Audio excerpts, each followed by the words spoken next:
Good morning, good people. Skamu back at it again. I'm coming from Hope Hill Center in Rustenburg for another podcast with you guys. Today, I do have a very interesting guest sitting beside me. May my guest please introduce himself? How's it, Carmen? Thanks for having me. It's My a name is pleasure. Dave De Jager, Mm. and yeah, I'm in recovery, and I'm a recovering addict, and that's who I am. Sweet, sweet, sweet, sweet. Thank you, Dave. Lovely introduction, Dave. But we also like to know who is Dave. A bit of background.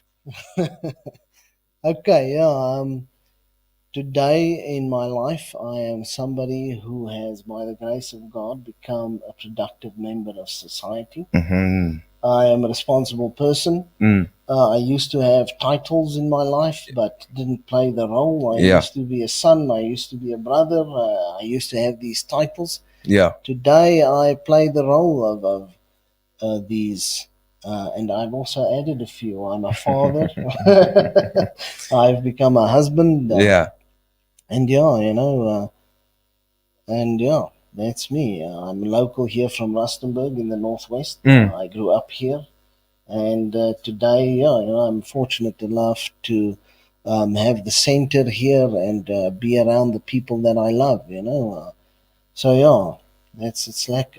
Sweet, sweet, sweet. Thank you, Dave. Thank you, Dave. Lovely introduction. Dave, so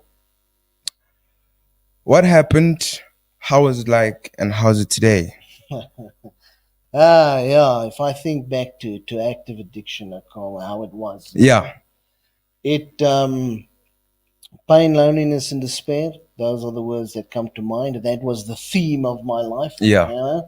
Back then, I used to be very confused. Mm, mm, Okay, I was very alone. Also, yeah. lonely. I could feel very much lonely in a room full of people.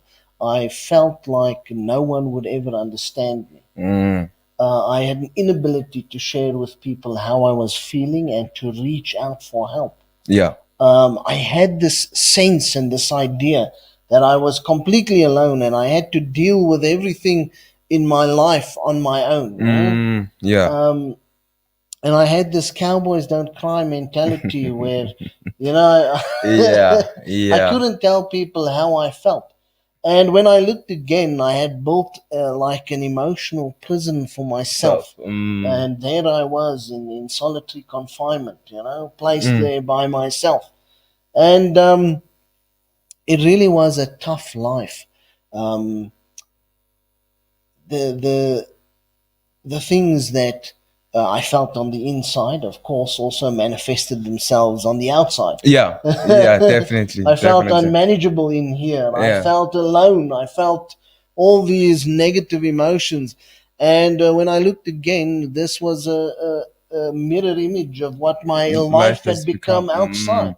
I Definitely. felt alone, so I'd become alone Yeah. because, I had alienated people and pushed away everybody in my life. Mm, mm, Um, all my relationships were strained, even with the people who are obligated to love me. yeah. I had strained relationships with my parents. My mother once said to me, "Yeah, I loved you, but I didn't like you very much." Yes. So that just Uh, tells me that it just comments to the kind of person that I was. Definitely. Yeah, and there's one thing, Carl, which is a fact for me. Mm, I never put up my hand and said, "Look, this is what I want to be." mm, I'd love to be a burnout, disappointment. yeah. That's not how it went. Mm, I was trying the best in my life with the way that I was feeling yeah. here. Yeah.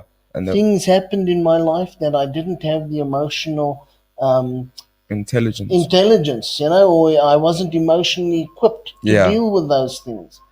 And once those things happened, once I made the choice to build the prison and keep them to myself, Oh. then everything was set in motion. Mm, And yeah, I never said I want to be a failure in life. yeah.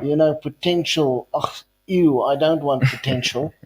Let me use drugs rather. Yeah. Yeah. No. Totally. Yeah, Mm, I was caught up in a positive feedback loop where drugs became my medicine to the way that I was feeling. Mm. So what happens is I feel bad. I reach for the medicine, the only medicine that I know works for this feeling, and it works instantly. Yeah. I feel bad. I reach for my medicine. I take my medicine. I feel better. I wake up and I feel bad because I took the medicine. Mm. Yeah, And definitely. what's going to make me feel better? I reach for The the medicine. medicine. And when I look again, it started with alcohol, went on to other things, and I ended up using street drugs. Yeah. Yeah. So, yeah, that's how it was. A lot of pain, loneliness, and despair for myself Mm. and for everybody around me. Definitely. When I did my first work around a step work, I described myself as a black hole, that just Sucks. sucks and dismantles and just leaves nothing behind. Yeah. And that is how I was. So, yeah, what happened? I didn't come into recovery because I said, oh, you know what, it's time to change. Or, Yeah. I'm a saint. Let me. It didn't happen that way Yeah. for me.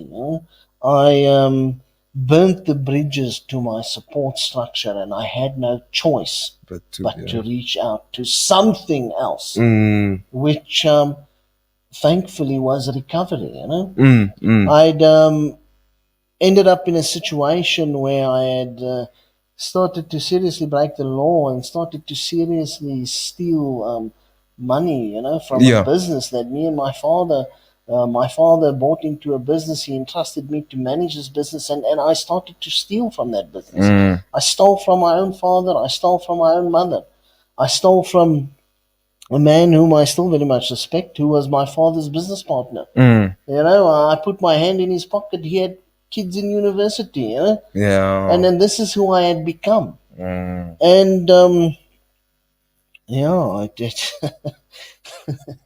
It got to a point where uh, it's as if my soul came into my body, and it gave me a good shake, and it said, "Look, wake up, Yeah. Yeah. wake up." I'd lost so much weight. I mean, I look bad, Okama, but of course, I look in the mirror and addiction says to me, "Yes, you look You know. good."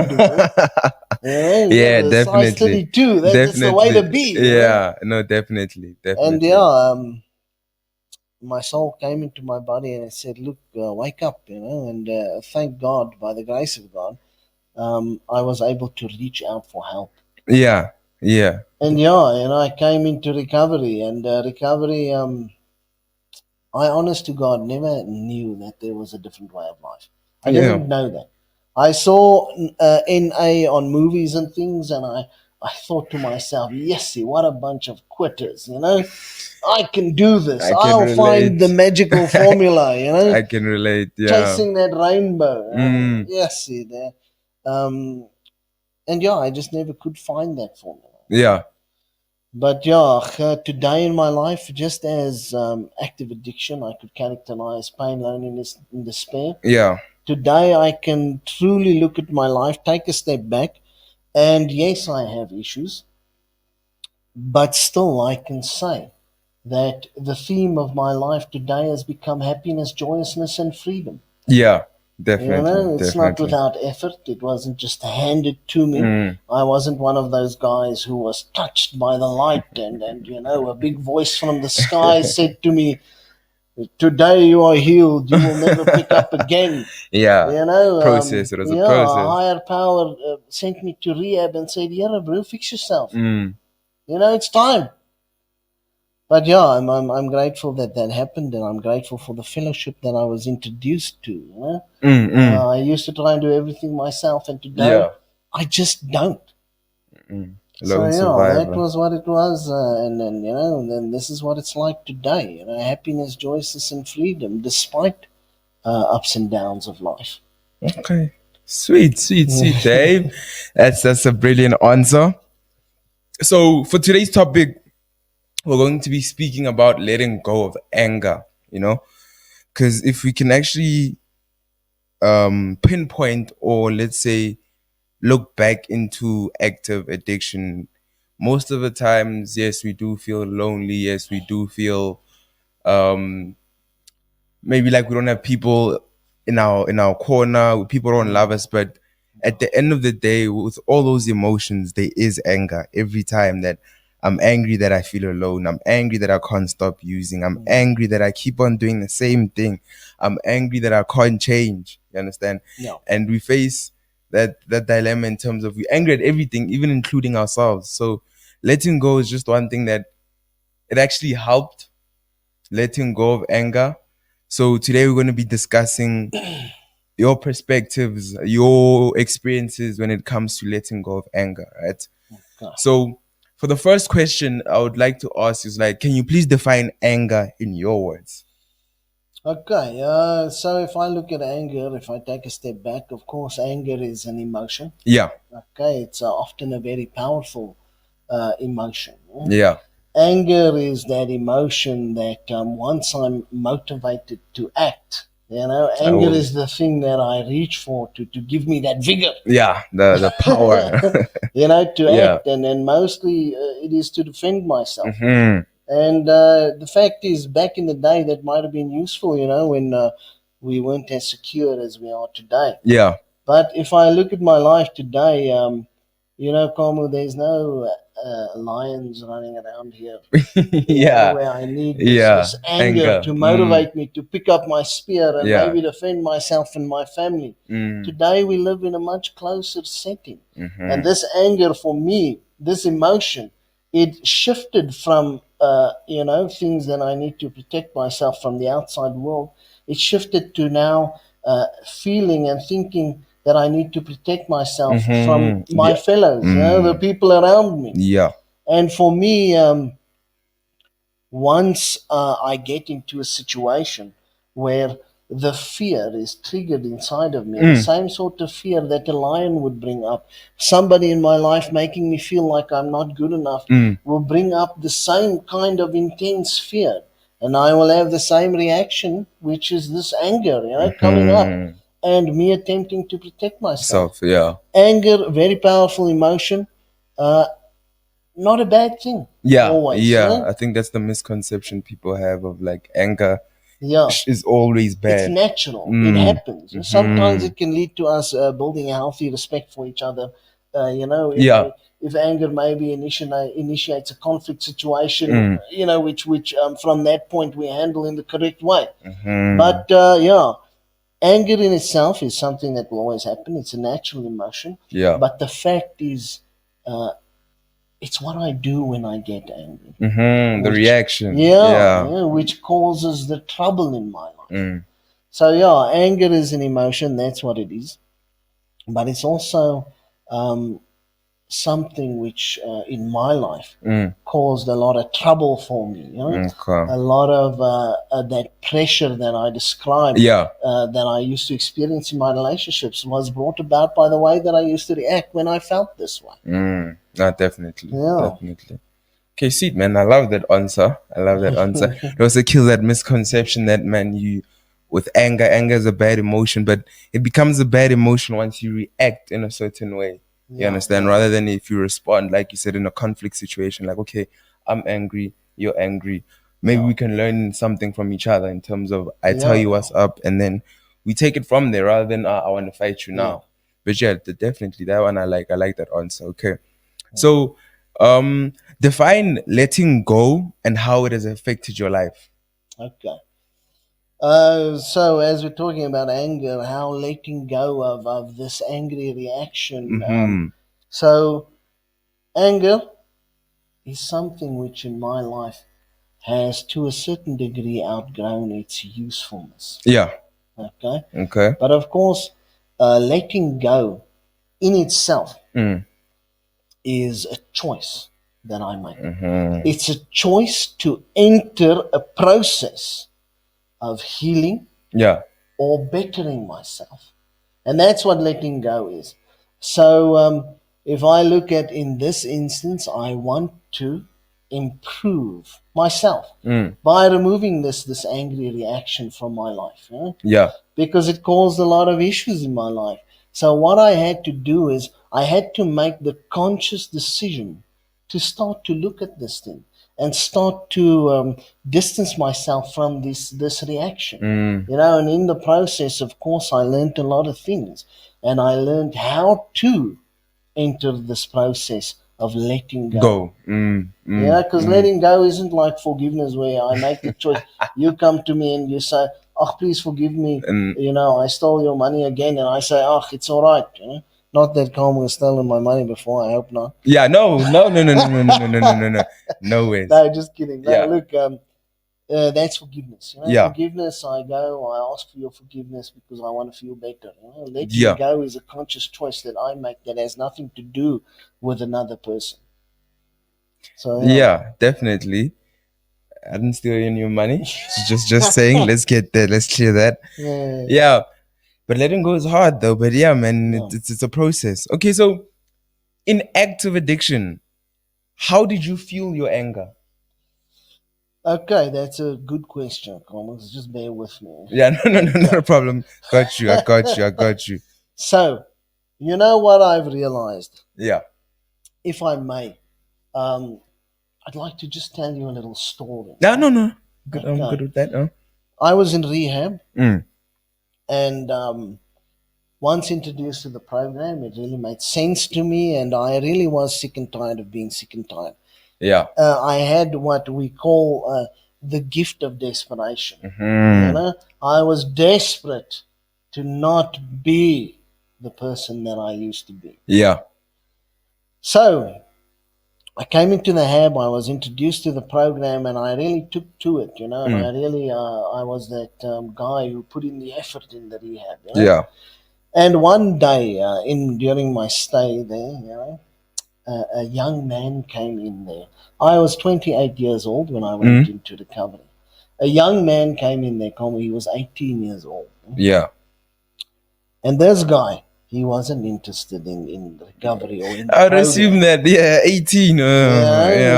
Tough stuff. He wasn't interested in this.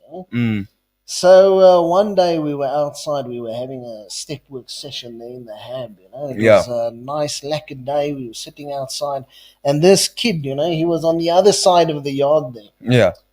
And I was writing my step work, and he was there, and he was doing his thing, just screwing around, And I got so angry.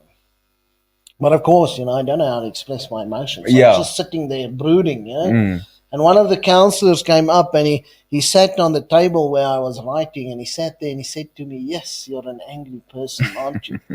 And immediately I looked at myself and I said, "Sure, that's not true. I'm not an angry person." Yeah. All the while having a resting bitch face that entire session, Yeah. And he asked me, "Okay, so you're not an angry person, according to you, but what are you angry at right now?" And I said to him, "Yes, look at that kid, He's screwing around, he's wasting his opportunities, wasting the money of whomever paid for him, and he's really getting my goat, And my counselor looked at me and he said, "Wow, what does this have to do with you?" Mm-hmm. And I was taken aback, and I just had no answer that made sense, in that moment. And this got me thinking. It got me down a path, And what the counselor said to me really made sense. He said to me, "So you don't know really why you're experiencing this emotion. Well, what about this?" He said to me, "Maybe you're not angry at all, but maybe you're experiencing fear on the part of this young man, because I was in active addiction for 10 years. Yeah, so He's 18, I'm 28. I went through 10 years of being an adult drug addict, and it was hell. So now what was happening is I was feeling fear on behalf of this kid. Yeah. Going out of here, already being in one institution, going on to suffer the way that I suffered, So what I learned, Carmel, is that anger is a secondary emotion. So what that means is that there's an underlying something. And of course, in this first instance, the story of this young man, I had learned that in that situation, the underlying emotion was fear. And you know what? Um, I've come to realize from that day to this that fear is always the underlying emotion of anger. Yeah, yeah, yeah, yeah. No, definitely. So in my life, anger can't exist Mm. without Fear. fear. So in other words, um, something brings up a fear in me, and I react angrily. Yeah. And the fact of the matter is this, Como, another thing happened when I was in active addiction. You know, I had an inability to accept myself for who I am. Mm. So you know what I actually did in this instance? I looked at myself, and I made this choice probably when I was a young child. You know? Yeah. And I said to myself, yes, but I don't like experiencing fear. Mm. So what I'll do is when the fear comes up, I'll immediately react angry. And that was an acceptable emotion to me. It was acceptable for me to be angry, Angry. you know? Mm. So I slipped into this sort of denial where I said to myself, yeah, I'm angry, you know? Every time I become fearful, I immediately react angry, and that was acceptable to me. It was easy to Yeah. be angry, It's you know? yeah. But to accept that I have fear in my life, I was unwilling and unable to do that. Yeah. So So what did I do? you resorted to anger. I resorted to anger all the time. Mm. So my experience of the emotion of anger during active addiction was actually an emotion of fear, a constant emotion of fear. I've come to know myself and to know that the core of me, my core fear, is a fear of not being good enough. Mm. And this fear is triggered by virtually anything in life. You know, any situation is right to trigger me to feel not good enough. Mm. You know, uh, of course, it's made up by a fear of judgment, Yeah. a fear of not being accepted, a fear of being rejected. Fear of And this was consequences. my fear of consequences. And this was my experience in active addiction. This fear was always right here at the surface. You know? So, yeah, that was what I've learned. And that was my experience during active addiction with anger. Today, the usefulness of anger, you know, it doesn't have that much use within the setting of life today for me. Yeah? Okay. No, sweet man, sweet. I see that. Um, you were practically fueling your anger by resorting to anger, if that makes sense. In a sense of, like you said, when fear kicked in, you would rather than face that fear, you would fuel it by resorting to anger. Yeah. When people, or when you feel like you're not good enough, rather than processing those emotions, you'd go to anger. Yeah. So yeah, no, definitely. Yeah, that's a very nice analysis that you made about what you used to do. So in that sense, uh, how did the inability of letting go of anger affect your life? Okay. So, the inability of letting go. So, you know what, Carmel? I'd entered the cycle of self deception. Yeah? Denying the actual source of the anger. Okay. So I was in trouble, you know. Yeah. There was just no chance of me getting over this hurdle in my life. Definitely. And there was another side effect that this brought, okay? Every situation that I would get angry in, Como, it gave me the right mix of emotions Yeah. for me to go and use. Okay. Okay. So in other words, you would say something that would bring up a bit of fear in me. Immediately, I would retaliate. And you know, after we had a lack of fight, of course, that's exactly the way that I want to feel here. Because I have a reason to go. Now I have a reason to go and pick up. So yeah, it was just adding to that positive feedback loop. But my issue with letting go was I didn't know what to let go. This is not the first time that I heard that I was an angry person. Definitely. It was one of the themes of my life, you know. And then what I had to do was, in order for me to let go, of Yeah. course, I had to identify what What it to is let that go I of. need to let go of. Mm. And then I needed to change that behavior. Yeah. You know? So the process of letting go for me ultimately started with the acceptance. Of the emotion. Yeah, Yeah. of the fear that I had. The Mm. thing that I was never able to do. I Mm. couldn't share with my father how I was feeling, even though he asked me to, because I had a fear that he would reject me for Mm. feeling the way that Mm. I felt.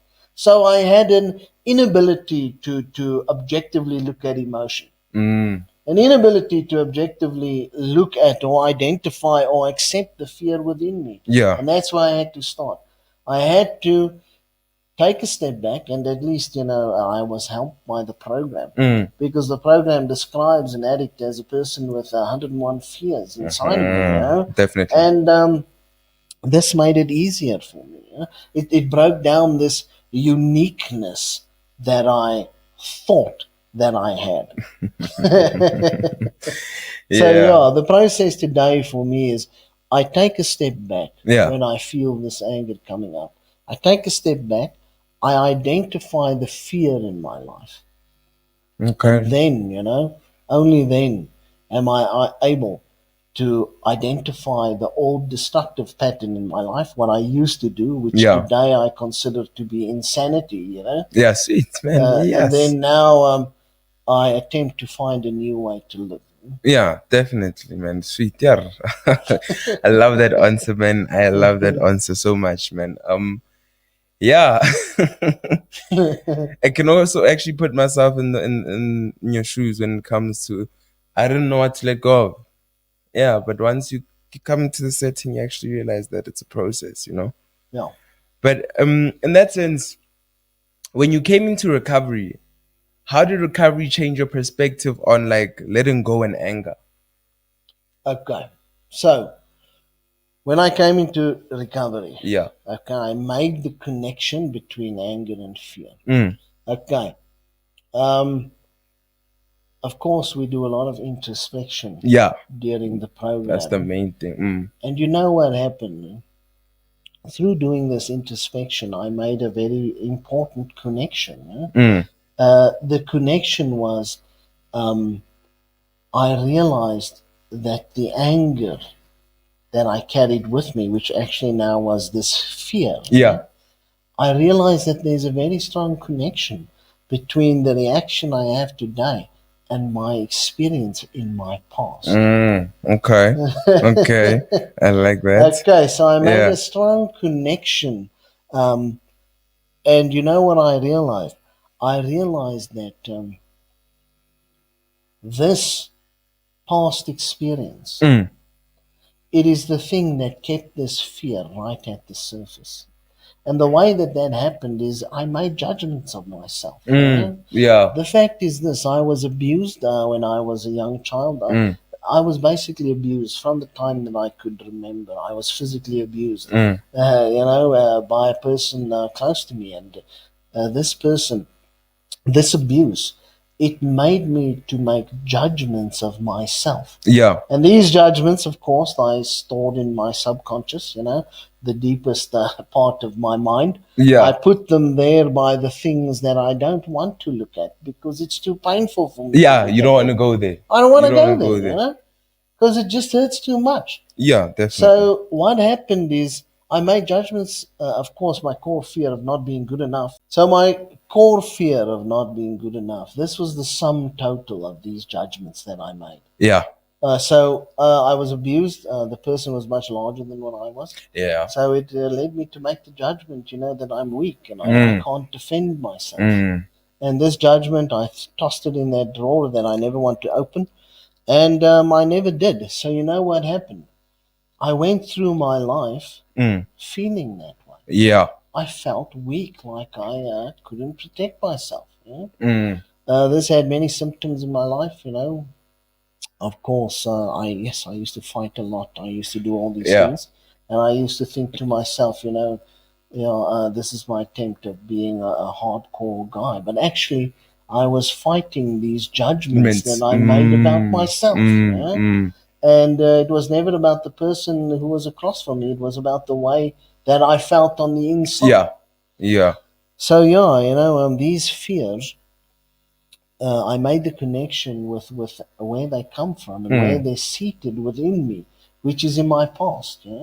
And of course, recovery is a process of how can I say? It's a process of seeing who I don't want to be through introspection, going and looking and understanding why I became that person. And then I have a choice. Yeah. I have a choice to enter the process of letting go. Yeah. Or, of course, I can half-ass it or whatever. I have all these choices. Yeah. The choice that I made is that I wanted to let go. I didn't want to forgive because, that a lot of the times is very selfish. Yeah.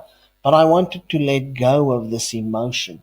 I wanted to let go of the thing that I reached for whenever I wanted to pick up. Yeah. And this is why I say letting go is a process that doesn't include my abuser. It's a process that doesn't include anybody else. Besides it's you. a choice that I make. And then my perspective of anger, okay, and letting go was shaped through the process of taking this journey. Yeah. And of course, this is one of the fundamental first lessons that I learned in recovery. And it was a process, but it opened the door for many other things, many other processes, and it allowed me to truly and fully go down this road of recovery and really go and find these things that were pushing me to the places that I never wanted to go. So my perspective on these things, it changed very much. Of course, today I feel anger doesn't have much use for me. Yeah. Except, of course, if I don't want to have a good day, then that would be the vehicle that I would reach for to not have a good day. And my perspective on letting go is that it's a crucial part of who I am. Back in the day, coming into recovery, it took me months to let go. Today in my life, it takes me a much shorter time. Anything spanning from a prayer to a day. Yeah, definitely. No, definitely. So that's how it affected my perspective on these things. Yeah, no man, sweet man. That's wonderful. Love that answer. I love that answer, man. So, how did recovery enable you to let go of anger? So how did recovery enable me? Okay, so the process of recovery. Yeah. Okay, it allowed me to look at myself objectively, which is something which I never could do. I was very much able. I could write a book about you, and then all the things that was wrong about me, about you, or about another person. Yeah. But once the spotlight shined on me, there was none of that shit. So the process of recovery is the first 2 years. Yeah. Okay, it was a lot of looking at myself, starting to understand how I became the person that I don't want to be. Okay, and after that, I started to look at fundamental questions like who is the person that I want to be. Okay, and I don't necessarily get to know myself through the first 2 years of recovery. Yeah. As who I want to be. I get to know myself as who I don't want to be. So today in my life, I have an intense knowledge of who it is that I want to be, and letting go. That is a big part of the person that I want to be. For me to achieve my ultimate goal is, which is to be loved in any, in any moment of any day. Yeah. For me to be able to do that, I have no use for baggage and things that I carry with me. I have no use for resentments. I have no use for these things. So if I carry them with me, it makes what I want to achieve very, very hard. You know? Resentment, anger, these are the dubious luxuries of the normal man. You know? And fortunately for me, um, I have gone down this process of recovery, and I've realized what a destructive force Yeah. this past and this old behavior can um, have on me. The Mm. step two, of course, we look at surrender, and that's exactly what I had to do. Which is, I had to surrender my old self. I had to let go of the old things that I used to believe about myself. I had to let go of the old ways that I used to approach life mm, in light of these things that I believed about myself. yeah. So, yeah, if I look at recovery enabling me to let go, letting go is the vehicle that enables me to recover. Mm, Yeah, so yeah, they're very much intertwined and connected with each other. So it's a process, number one. mm, Recovery is a process, and letting go is a process. It doesn't just happen overnight, yeah. but starting to fundamentally understand that letting go is essential. Mm. Um, you know, that's when recovery starts. Sweet, man. Sweet, sweet, sweet. Very wonderful answer there. I love that answer. So, since now we say we can also clearly see you are a new person, how does the new you have to watch out for the old you? Sure, Coleman, that's a good one, man. If I think back at my life, I always say this. I never was Superman in my story. Yeah. I wasn't the Batman. Mm. I was Lex Luthor or the The Joker in Joker, my own yeah. story. Mm, mm, I would go to the water tower there, pour in a big drum of poison, and mm. run down to the first tap Tap. and start to drink. And that's the role, the function that I played Mm, in my own mm. life. Okay, so yeah, I have to look out for old behavior, Yeah. but old mindset. I always say that the first thing that pops into my mind, Mm, I have to take that thing and I have to throw it in the trash.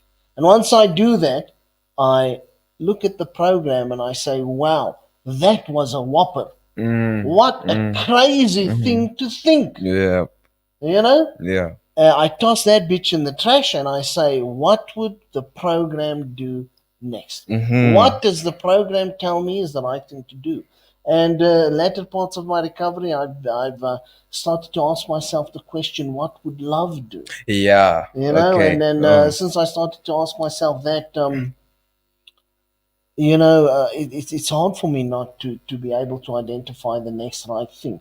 Yeah. But yeah, I have to look out for my old self in every single facet of life. Yeah. In conflict situations, I love to feel bad because Mm. that was the functional emotion for the disease of addiction. Yeah. If I can have a lekker fight with you, I have the right to storm out in my own mind. I have the right to now be angry, Mm. and now I have the Try right to to make use. myself feel better, and Mm. that's your fault. Mm. So what am I going to do? Oh, well, let me pick up drugs and alcohol. Mm. So I have to look out for these things, these positive feedback loops, these patterns of behavior in my life. But at least the program provides me a structure within which I do that. And I Yeah. don't do that alone. Yeah. I continuously do my step work. And just like the first round of step work, it shows me who I don't want Want to to be. be. Mm. You know, Mm. I'm not perfect. I make Mm. mistakes. That's life. Yeah, it's life. And I accept that. Mm. Where it used to take me a long time to accept mistakes I make in Mm. recovery, today I'm able to let go much quicker. I'm able to do a question tonight, realize how I'm holding on to useless guilt, shame, Mm. resentment, and let go of those things. And if I owe an apology to somebody, then I don't wait. I do it right then and there. Yeah. And that's a big thing. I used to leave things in my life Either leave them for later or try and run away. And that's one of the big things that I have to look out for in my life today. Definitely. So yeah, I would say the first thought that pops into my mind is even today, most often some kind of bloody crazy shit, and I have to watch out for that. Yeah. And the fact is that I've come to identify insanity as anything that I do in my life where I try and control something that I don't have power over. So if I put in immense time and effort to control you as a person, if I try and do that with my wife or my daughter, I'm busy engaging in insanity. Yeah. Yeah. So yeah, I don't spend or waste time and effort on things that I don't have power over. And that is an important thing that I've learned. My old self used to do that. I would lie to you even if the truth would serve me better, because I would want you to like me. Because deep in my subconscious, in that drawer, I had stored the judgment that I'm not good enough, and you're not going to like me if I'm just myself. No, definitely. Yes. So yeah, new me has to look out for old me in every single thought that pops into this mind. No, definitely, definitely.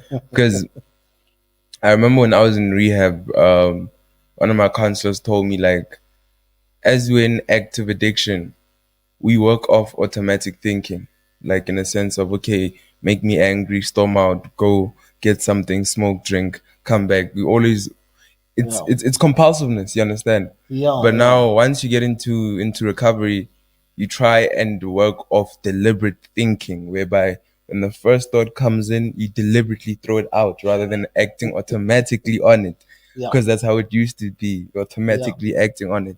So yeah, there I can totally relate. There I can, because there was a situation whereby it was one Friday, I got paid. So I'm sitting with some gents there at the shop. So it's like Yeah. it's a shopping center whereby where they sell food, and then there's the bottle store. So they drinking, and I'm like, okay, no, the money just got in, like the notification. I'm like, okay, no, I'm not gonna go drink tonight. I'm gonna go home. As that happens, 30 seconds later, I find myself going to the bottle store, taking out booze. I was like to myself, okay, damn, this is literally it. And that's when I saw when it was talking about automatic thinking. Yeah. That's how it works. So yeah, either way, for the question that I'm going to ask you next, it's going to be, how did letting go of anger in recovery build your character?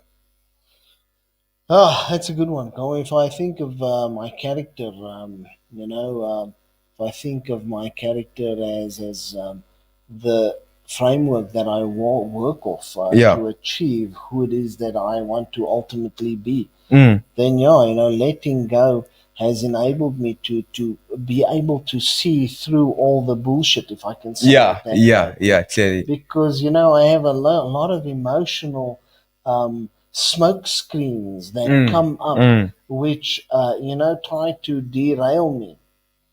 And I say try to derail me because that's just, there's no other way Yeah, of putting it. yeah. These emotions come up, these fears come up, and it's just like they attempt to derail me from being able to achieve who I want to be right now. And if I look at building on this character and letting go, Yeah. it's me being able to let go of that first thought, and also to be able to let go of that anger and resentment from my past, being able to let go of that fear. And fear is a constant, Yeah. Yeah. that's just how Yeah, I fear is am. constant. Fear is a constant. So I need to learn to live, how to live through this fear, and not walking with with the this fear into processing every it. situation. The fear comes up, and I make it through to the other side, and I achieve happiness, joy, sense of freedom. And letting go of whatever is bringing up the fear, whatever Yeah. triggered me, whatever part of my past has triggered me, letting go of that, and going through this fear, and then saying to myself, look, I want to be love. Then, being able to let go, it is the fundamental Yeah. in being able to be who I want to be in that moment. Mm. You know? Okay, sweet. Sweet. Love that answer. I love that answer, Dave. Mm. That's a very nice answer. Mm. Because processing is a very important thing that Mm. has also been sitting with me in recovery. Like, you need to process emotions. Yeah. Because one thing that I was taught is that in active, you're running away from yourself. In recovery, you're running towards yourself. Yeah. So while Yeah. you're running towards yourself, you need to face those emotions, process them, Yeah. and understand them rather than I'm running away from them. You understand? Yeah. Yeah. So, what are the fundamental lessons that Dave here Yeah. has learned in recovery and lives by on a daily? Yeah. Fundamental lessons of recovery. I would say this being able to identify the fear underneath my anger. Yeah. This is a fundamental thing that I've learned. Mm. You know, this is something which absolutely changed my life. Yeah. I'm able to diffuse anger Mm. once it It comes comes up in. by Okay. identifying the fear inside of me and being able to say, look, is this realistic? Mm. You know, Okay. I'm able to look at the things that I've achieved in my life today Mm. and, you know, just generally where I am and where I'm going. And I'm able to bounce this fear Mm. off of the clean, you know, well, not the clean time. How can I say the second life? Yeah. Okay, sweet Dave. Nice answer. I like that answer. For this question, I just like to ask you, what are the fundamentals that Dave has learned in recovery that Dave lives by today? Awesome, awesome. Thanks, Colin. Yeah, if I look at the fundamentals, uh, just to stay true to the topic, this ability of identifying the fear underneath my anger Yeah. is truly one of the fundamental things that I live by. It's one of the first things that I learned in recovery, and it opened me up to a process of testing things, you know, against my current reality. Especially if I take a step back when I'm angry, I look at the fear, then I can test this fear against is it coming from that subconscious mind of mine? Is it one of those judgments that I've made about myself from back in the day? Or is it something which is a realistic and true fear that I'm having right now in this moment? Yeah. And once I'm able to do that, I'm able to identify my true emotion and my true level of emotion. And I don't just do this with fear in angry situations. I'm able to do this in any situation where I feel excessive emotion. And that truly has helped me. And then, of course, the second part of this process is I look whether it's true or not. Yeah. And then I enter the process of letting go, you know, whether it's emotion that I need to let go of right now by applying a simple accept, surrender, pray, and moving on with the moment or the day or the hour or the second, or whether it's something that I really need to go and think about, maybe talk to my sponsor about, and put in a conscious effort to let go. Yeah. So yeah, a fundamental lesson is I test the validity of my emotions in the moment. I've learned that my feelings are not facts and they're Yeah. not even my friends, you know. So I need to watch out for that. Of course, another fundamental that I live by is honesty. Yeah. I always say to the guys coming to the program, I say to them that honesty is my license into the realm of recovery, you know, or the spiritual realm. If I don't have honesty with me, I'm there illegally, you know, or I'm trying to fake it until I make it. And unfortunately, this process, you know, this is not how it works. So yeah, honesty is a fundamental thing that I live by today. Feelings are not facts. And then, of course, I've learned to look at myself rather than anything outside of me in the moment. In this moment, the only moment that truly exists for me right now, Yeah. I've learned to look at myself rather than at the person from across from me.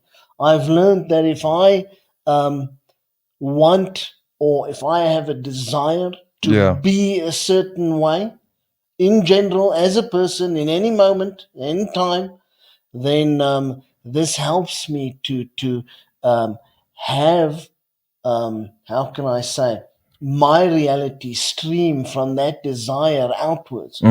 For me, I want to be loved. That is the first and foremost thing that I want to be in every moment of my life. I've come to learn that for me to be loved, it doesn't really have anything to do with any condition or any person that is on the outside of me.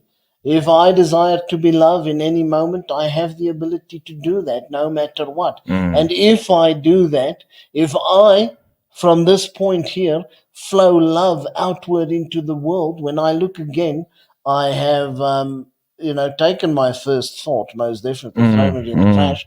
I have banished my own self-will, and I've been able to achieve a life lived in within the will of a higher power for me. Seeking to emanate that love that a higher power is. And I have evidence of that love, which has been all this time that I've been in recovery. It's just tangible evidence. The people that I find around me today in my recovery, some of them come from the start of my recovery. Those persons are tangible evidence of the power of love. So this is what I do. The fundamental thing that I try to do is I try to be love in every moment.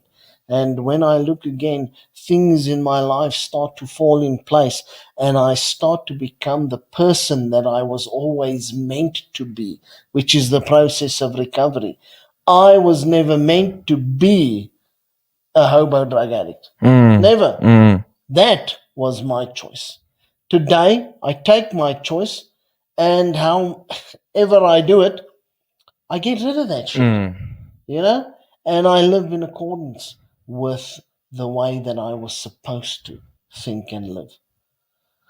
So yeah, those are some of the fundamentals. The most important one, which encompasses all of the others, is living a life dictated by who and what I want to be in that moment.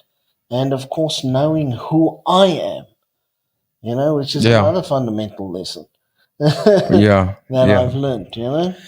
Yeah, sweet man, Dave. I like that answer. Love that answer. Hey, yeah, those are great fundamental lessons you live by. Yeah, gives me a broader perspective on recovery. It on itself of how actually the brighter side actually is and how it feels. Yeah. Because in a sense, sometimes we tend to have clouds in our eyes. So yeah. With that being said, what is your message to a still suffering addict out there? I would say my message to the still suffering addict is that first and foremost, if I can do it, Yeah. then anybody can do it.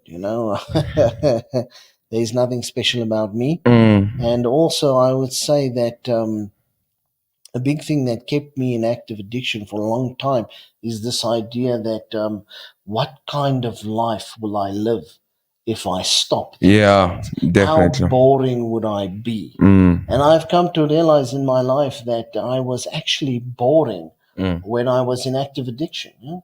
Constantly doing the same thing thing, every same day. place, same people. It's like the story of the sponsee and the sponsor. Mm. One day a sponsee comes into his sponsor's office.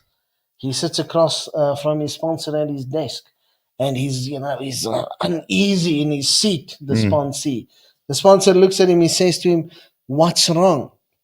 Sponsee says, "I'm bored." The sponsor looks at him and he says to him, "Yes, sir, you know why you are bored, right?"